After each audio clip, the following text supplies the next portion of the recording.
I wanted to start this video by saying that I don't think you're a failure, but I'm sure we all have goals and aspirations which we never go on to achieve. So The Slight Edge by Jeff Olson explains why, when there's so much information available to make us successful, why so few people go on to achieve success.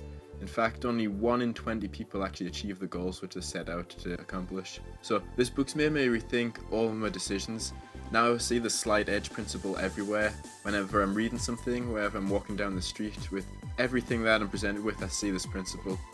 So the best way to illustrate it is with the story of the water hyacinth.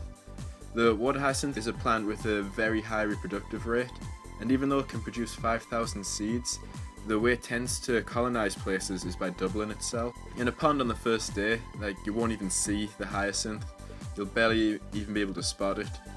After 2 weeks, it'll cover approximately 1 square foot of the pond's surface, so it's still not very noticeable. After 20 days, there'll be a dense patch in the middle of the pond, probably about the size of a small mattress, which you might notice if you're looking out for it. Then on day 29, half of the pond will be covered in hyacinths, and by day 30 the entire pond will be covered. So what does this have to do with the slight edge principle? Here's the key principle of the book. What we are today is the result of every decision we've made in the past compounded. Take for example a really insignificant decision of choosing to eat something healthy, like fruit, or something unhealthy, like a burger. Choosing the burger just this once isn't going to kill you overnight. You won't wake up tomorrow and suddenly have gained 30 pounds. Likewise, if you choose the fruit, you're not going to be instantly transformed to your ideal weight. You're not going to wake up the next day and be able to run marathons. But the reason 95% of people aren't successful is that the small decisions that make you successful are easy to do, and because of that, they're also really easy not to do. So 95% of people will choose the burger because just this once won't hurt. 10 years down the line, they've gained 80 pounds and don't have the energy or willpower to exercise anymore. Then 20 years later, they collapse from a heart attack. We live in a world of immediate feedback and instant gratification. You flip a switch and your TV comes on. You open Facebook and you're presented with hundreds of posts, images and videos which can keep you entertained for hours. However, real life isn't like that. It's not like this person made one bad decision one day and suddenly they had a heart attack the next. What led to the heart attack was hundreds or thousands of lapses in judgment which led to the heart attack. You might hear of people becoming an overnight success or that a company fails overnight, and there's really no such thing.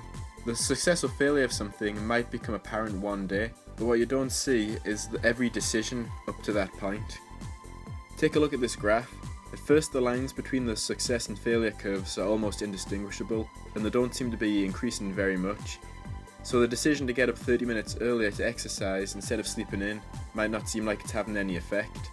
The decision to read books that can change your life instead of wasting time on social media sites might not seem like it's made any difference. However, once you get to the end of the curve, you can see where the decisions have taken you. There's a huge gap between success and failure. But what do 95% of people pick? They pick the easy option every time. So what does this mean for you? Whatever your goals are, it could be improving your relationships, it could be becoming financially independent, it could be losing weight or getting a qualification. You need to recognise the slight edge whenever you're presented with it. So you come back after university and you can either watch Netflix for 30 minutes or review your lecture notes. There's the slight edge. You could buy a DVD that's on sale for £10, or you could save the money. There's the slight edge again. You could eat a small and healthy snack or go without. Again, there's the slight edge. Just once will absolutely bring you down on the path of mediocrity and failure. Make the slight edge work for you instead of against you. It's easy to do, it's also easy not to do, so make sure you put yourself in the 5%.